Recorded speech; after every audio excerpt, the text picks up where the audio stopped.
சேனை அதிபனாகிய இயேசு கிறிஸ்துவின் நாமத்தில் உங்கள் யாவருக்கும் என்னுடைய அன்பான வாழ்த்துக்கள். இந்த நாள் தியானத்தின் தலைப்பு துணிந்தவன் தாவீது, டேரிங் டேவிட்ஸ். வாசிக்க வேண்டிய பகுதி 1 சாமுவேல் 17ஆம் அத்தியாயம் 37 முதல் 51. தாவீது, என்னை சிங்கத்தின் கைக்கும் கரடியின் கைக்கும் தப்புவித்த கர்த்தர் இந்த பெலிஸ்தனுடைய கைக்கும் தப்புவிப்பார் என்றான். அப்பொழுது சவுல் தாவீதை பார்த்து, போ, கர்த்தர் உன்னோடே கூட இருப்பாராக என்றான். சவுல் தாவீதுக்கு தன் வஸ்திரங்களை உடுத்துவித்து வெண்கலமான ஒரு சீராவை அவன் தலையின் மேல் போட்டு ஒரு கவசத்தையும் அவனுக்கு தரிப்பித்தான். அவனுடைய பட்டயத்தை தாவீது தன் வஸ்திரங்கள் மேல் கட்டிக்கொண்டு அதிலே அவனுக்கு பழக்கம் இல்லாததினால் நடந்து பார்த்தான். அப்பொழுது தாவீது சவுலை நோக்கி, நான் இவைகளை போட்டுக்கொண்டு போகக்கூடாது, இந்த அப்பியாசம் எனக்கு இல்லை என்று சொல்லி அவைகளை களைந்து போட்டு தன் தடியை கையிலே பிடித்து கொண்டு ஆற்றிலிருந்து 5 கூழாங்கற்களை தெரிந்தெடுத்து அவைகளை மேய்ப்பருக்குரிய தன்னுடைய அடைப்பை பையிலே போட்டு தன் கவனை தன் கையிலே பிடித்து கொண்டு அந்த பெலிஸ்தன் அண்டையிலே போனான். பெலிஸ்தனும் நடந்து தாவீதண்டைக்கு கிட்டி வந்தான். பரிசையை பிடிக்கிறவன் அவனுக்கு முன்னாக நடந்தான். பெலிஸ்தன் சுற்றி பார்த்து தாவீதை கண்டு, அவன் இளைஞனும் சௌந்தரிய ரூபமுமான சிவந்த மேனியும் உள்ளவனாய் இருந்தபடியால் அவனை அசட்டை பண்ணினான். பெலிஸ்தன் தாவீதை பார்த்து, நீ தடிகளோடே என்னிடத்தில் வர நான் நாயா என்று சொல்லி அவன் தன் தேவர்களை கொண்டு தாவீதை சபித்தான். பின்னும் அந்த பெலிஸ்தன் தாவீதை பார்த்து, என்னிடத்தில் வா, நான் உன் மாம்சத்தை ஆகாயத்து பறவைகளுக்கும் காட்டு மிருகங்களுக்கும் கொடுப்பேன் என்றான். அதற்கு தாவீது பெலிஸ்தனை நோக்கி, நீ பட்டயத்தோடும் ஈட்டியோடும் கேடகத்தோடும் என்னிடத்தில் வருகிறாய், நானோ நீ நிந்தித்த இஸ்ரவேலுடைய இராணுவங்களின் தேவனாகிய சேனைகளுடைய கர்த்தரின் நாமத்தினாலே உன்னிடத்தில் வருகிறேன். இன்றைய தினம் கர்த்தர் உன்னை என் கையில் ஒப்புக் கொடுப்பார். நான் உன்னை கொன்று உன் தலையை உன்னை விட்டு வாங்கி பெலிஸ்தருடைய பாளையத்தின் பிணங்களை இன்றைய தினம் ஆகாயத்து பறவைகளுக்கும் காட்டு மிருகங்களுக்கும் கொடுப்பேன். அதனால் இஸ்ரவேல் தேவன் ஒருவர் உண்டு என்று பூலோகத்தார் எல்லாரும் அறிந்து கொள்வார்கள். கர்த்தர் பட்டயத்தினாலும் ஈட்டியினாலும் ரட்சிக்கிறவர் அல்ல, இந்த ஜனக்கூட்டமெல்லாம் அதை அறிந்து கொள்ளும். யுத்தம் கர்த்தருடையது, அவர் உங்களை எங்கள் கையில் ஒப்புக் கொடுப்பார் என்றான். அப்பொழுது அந்த பெலிஸ்தன் எழும்பி தாவீதுக்கு எதிராக கிட்டி வருகையில் தாவீது தீவிரமாய் அந்த சேனைக்கும் அந்த பெலிஸ்தனுக்கும் எதிராக ஓடி தன் கையை அடைப்பத்திலே போட்டு அதிலிருந்து ஒரு கல்லை எடுத்து கவனிலே வைத்து சுழற்றி பெலிஸ்தனுடைய நெற்றியில் பட எறிந்தான்.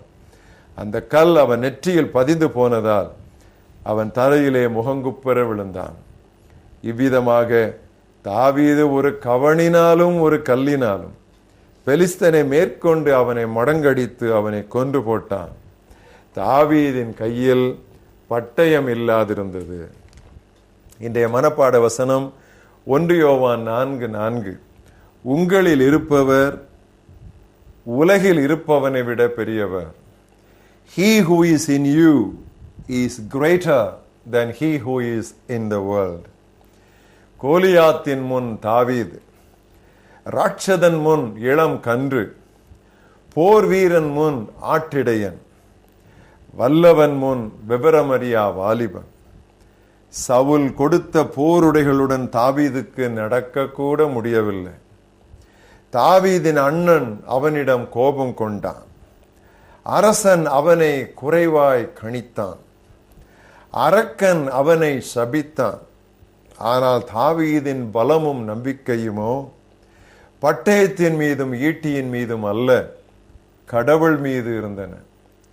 நீ வாளோடும் ஈட்டியோடும் வருகிறாய், நானோ நீ இகழ்ந்த இஸ்ரவேலின் இராணுவங்களின் கடவுளாகிய படைகளுடைய ஆண்டவரின் பெயரால் உன்னிடம் வருகிறேன் என்று சூளுரைத்தான். நற்செய்தி அறிவிப்பு பணிக்காய் நாம் புறப்பட்டு செல்கையில் அரக்கர் போன்ற பல பிரச்சனைகளை சந்திக்க நேரிடும். ஆனால் கலங்க தேவையில்லை. கர்த்தர் நம்மோடு இருக்கும்போது வெற்றி நமதே.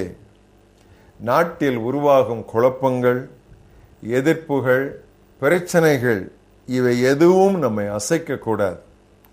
விஞ்ஞானம், தொழில்நுட்பம், நவீன இயந்திரங்கள் போன்ற அறக்கரை கண்டு நாம் அதிர்ந்து விடக்கூடாது.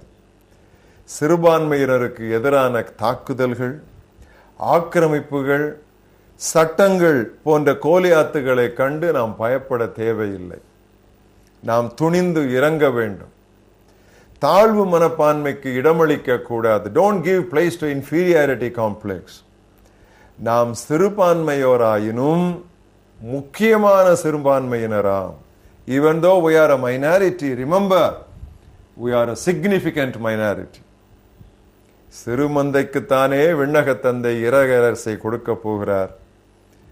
பக்தன் பெஞ்சமின் பெர்னாண்டோ என்பவர் சொன்ன வார்த்தைகளை நாம் நினைவிற்கொள்வோம். திருச்சபையை நசுக்குவது அணுவை உடைப்பது போன்றது. அத்துமீறும் தெய்வீக வல்லமைதான் வெடித்து கிளம்பும். Crushing the church is like smashing the atom. Divine energy of high quality is released in enormous quantity and with miraculous effects.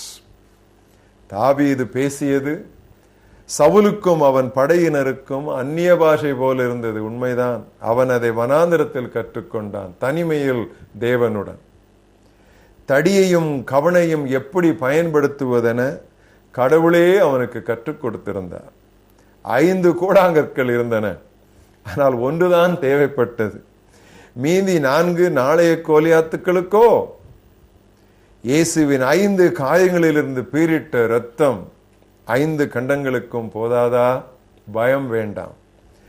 5 அரசர்களின் கழுத்துக்கள் மீது நமது கால்களை அவர் வைக்கச் செய்வார். யோசுவாவிலே ஒரு சம்பவம் உண்டு. 10ஆம் அத்தியாயம் 24-25. அவர்களை யோசுவாவின் இடத்திற்கு கொண்டு வந்த போது, அவர்களை என்றால் அந்த 5 ராஜாக்கள், தோற்கடிக்கப்பட்ட அந்த 5 ராஜாக்கள், யோசுவா இஸ்ரவேல் மனுஷரை எல்லாம் அழைப்பித்து தன்னோட வந்த யுத்த மனுஷரின் அதிபதிகளை நோக்கி, நீங்கள் கிட்ட வந்து உங்கள் கால்களை இந்த ராஜாக்களுடைய கழுத்துக்கள் மேல் வையுங்கள் என்றான்.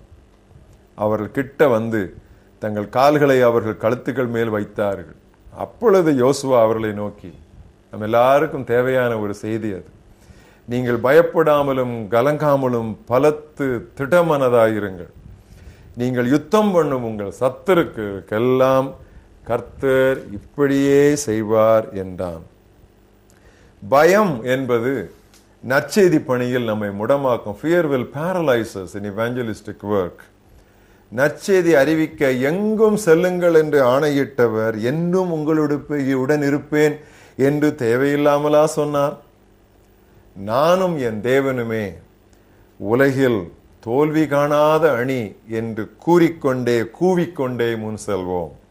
My God and I make an undefeatable team. எனவேதான் எனது நெடுங்கால நண்பரும் மூத்த மிஷனரியுமாகிய பொன்ராஜ் ஐசக் அண்ணன் அவர்கள் அழகான ஒரு பாடல் பாடினார்கள். அதிலே ஒரு கவி, எதிரியின் சேனைக்குள் பாய்ந்தே செல்வோம், எதிரியின் கோட்டைகள் தகர்த்தெறிவோமே, நாம் எதிரியை வீழ்த்திடுவோம், அல்லேலூயா எழுதின பட்டயத்தாம். எதிரியின் சேனைக்குள் பாய்ந்தே செல்வோம், எதிரியின் கோட்டைகள் தகர்த்தெறிவோமே, நாம் எதிரியை வீழ்த்திடுவோம், அல்லேலூயா எழுதின பட்டயத்தார். எழும்பிடுவீர் ஓ வாலிபரே, எழுப்பிடுவீர் ஜெய வீரர்களே. உங்களில் இருப்பவர் உலகில் இருப்பவனை விட பெரியவர். He who is in you is greater than he who is in the world. Dare to be a David and a Daniel. எங்கள் மகாபெரிய தேவனே, தாவீதின் வெற்றி சம்பவத்தில் இருந்து எங்களுக்கு கிடைத்த உற்சாகமான வார்த்தைகளுக்காக, உற்சாகமான ஆவிக்காக நாங்கள் உமக்கு நன்றி சொல்லுகிறோம். ஒரு கோலியாத் என்ன ஆண்டவரே, எத்தனை கோலியாத்துக்கள் வந்தால் ஒட்டு மொத்தமாக உலகத்தில் இருக்கிறவனிலும் எங்கள் உள்ளில் இருக்கிற நீர்தானே பெரியவர் ஆண்டவரே. கர்த்தாவே, ஒருபோதும் இந்த முக்கியமான சத்தியத்தை நாங்கள் மறந்து விடாதிருக்க உதவி செய். யுத்தம் எங்களுடையதல்ல, எங்கள் ஆண்டவர் எங்களுக்காக யுத்தம் பண்ணார். உலகத்தில் எத்தனையோ சேனைகள் இருக்கலாம், ஆனால் அந்த சேனைகளுக்கெல்லாம் அதிபதி, சேனை அதிபன், சேனைகளின் கர்த்தர் நீர் அல்லவோ. கர்த்தாவே, அந்த நாமத்திலே நாங்கள் எங்கும் புறப்பட்டு சென்று அச்சுறுத்தல்களையும் துன்புறுத்தல்களையும் கண்டு துவண்டு விடாதபடிக்கு, முடமாகி விடாதபடிக்கு, பூமியின் கடைசி எல்லை எங்கும் சென்று கடைசி மனிதனும் கடைசி மனுஷியும் இயேசு கிறிஸ்துவின் பெயரை கேள்விப்படும் வரைக்கும் அஞ்சா நெஞ்சத்தோடு வீர புலிகளாக நாங்கள் முன் செல்ல கர்த்தர் உதவி செய்ய வேண்டும் என்று ஜெபிக்கிறோம். இந்த அருமையான தியானத்திற்காக துதிக்கிறோம். எங்கள் ஒவ்வொருவரையும் ஆண்டவரே, குறிப்பாக வாலிபர்களை கர்த்தாவே, நங்கையர்களை கர்த்தாவே, ஊழியர்களை கர்த்தாவே, தாவீதுகளாய் நீர் மாற்ற வேண்டும் என்று நான் ஜெபிக்கிறேன். இயேசு கிறிஸ்துவின் நாமத்தில் பிதாவே, ஆமென்.